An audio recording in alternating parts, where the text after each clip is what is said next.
pre-matric minority scholarship 2017-18 অন্তৰ্গত তেওঁ মুজামিল হক বুলি তেওঁক আমি কালি গ্ৰেপ্তাৰ কৰিছোঁ।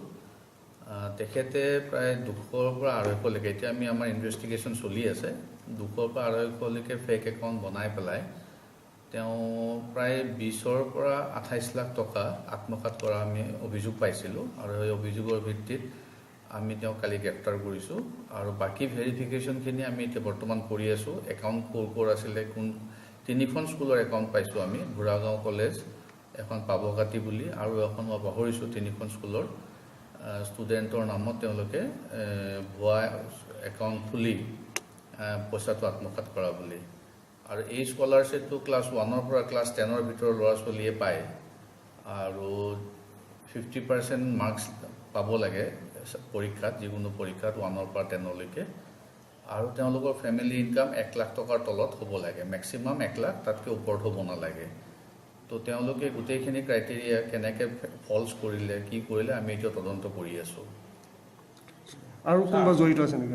ডেফিনেটলি থাকিব কাৰণ এইটো বৰ ডাঙৰ স্কেম আৰু এজন মানুহে কৰা সম্ভৱ নহয়। বহুত ডকুমেণ্টছ লাগে, ইনকাম চাৰ্টিফিকেট লাগিব, স্কুলৰ চাৰ্টিফিকেট লাগিব আৰু যিটো স্কলাৰশ্বিপ পায় তাৰ টিউশ্যন ফিটো স্কুলত জমা হ'ব লাগে স্কলাৰশ্বিপৰ প্ৰচিডিঅ'ৰ মতে আৰু মেইনটেনেঞ্চ ফিটোহে ষ্টুডেণ্টে পায়। গতিকে কোন স্কুলত কেনেকৈ পাইছিলে সেইখিনি আমি যোৱাকালিহে ধৰিছোঁ। তেওঁ সোধপোছ কৰি তদন্ত আমি অব্যাহত ৰাখিছোঁ।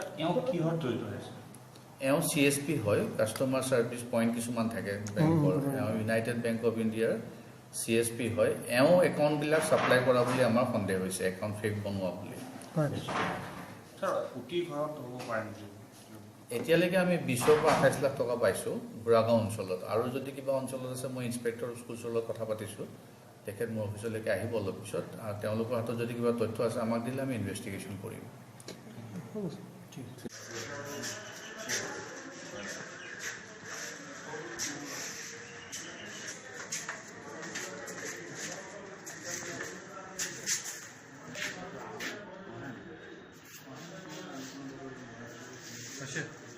নাই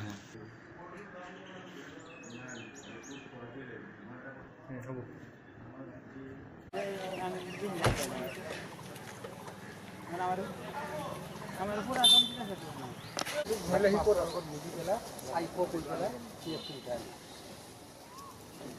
UBI বেংকৰ CSP বুঢ়াগাঁও UBI বেংক আৰু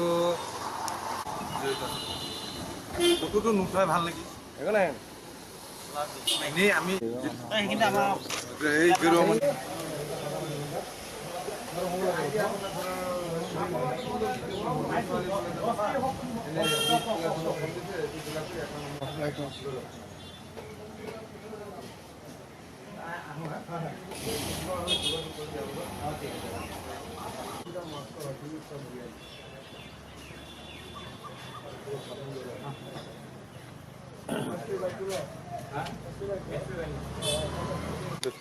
এই বস্তুটো মোৰ এটা কম্পিউটাৰ দোকান আছে তো বহুত মানুহ আহি পেলাই একাউণ্ট নম্বৰ লৈ পেলাই আহে সিহঁতৰ একাউণ্ট চেক কৰিবৰ কাৰণে। মই সুধিছোঁ যে কিহৰ একাউণ্ট চেক কৰিবলৈ কাৰণে প্ৰধানমন্ত্ৰীয়ে বোলে পইচা দিছে জন ধন যোজনাবিলাকত।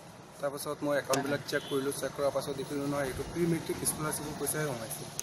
তাৰ মাজত বহুত এনেকুৱা একাউণ্টো ওলাইছে যিবিলাকত নেকি আপোনাৰ আইৱে ঘৰো আছে, আইৱে ঘৰৰ একাউণ্টৰ পইচা সোমাইছে। এইবিলাক কি ষ্টুডেণ্ট নহয় নেকি? নহয় এইবিলাক ষ্টুডেণ্ট নহয়। কি হয় প্ৰি-মেট্ৰিকটো ধৰক আণ্ডাৰ মেট্ৰিকৰ তলবিলাক পাব লাগে কিন্তু ইহঁতৰ কিছুমান মানুহ আছে আপোনাৰ 60 বছৰ 70 বছৰ বৃদ্ধ পেঞ্চন পোৱা মানুহ আছে ইয়াত। হয় কিমানমান টকা হ'ব বাৰু? এইটোতো এতিয়া আইডিয়া কৰিব নোৱাৰি কিন্তু এইটো সম্ভৱ অল অসমতো যিটো হৈছে এইটো আপোনাৰ বহুত কৰোৰ টকা ঘোটালা হ'ব। 2 নম্বৰে এজন মানুহে কৰিবটো সম্ভৱ নহয়। ইয়াৰ গোটেই প্ৰচিডিঅ'ৰটো হ'ল এইটো। সেইটোৱে গোটেই স্কলাৰশ্বিপটো কেনেকৈ দিব স্কুলৰ একাউণ্টত জমা হ'ব টিউশ্যন যিটো ফিজ।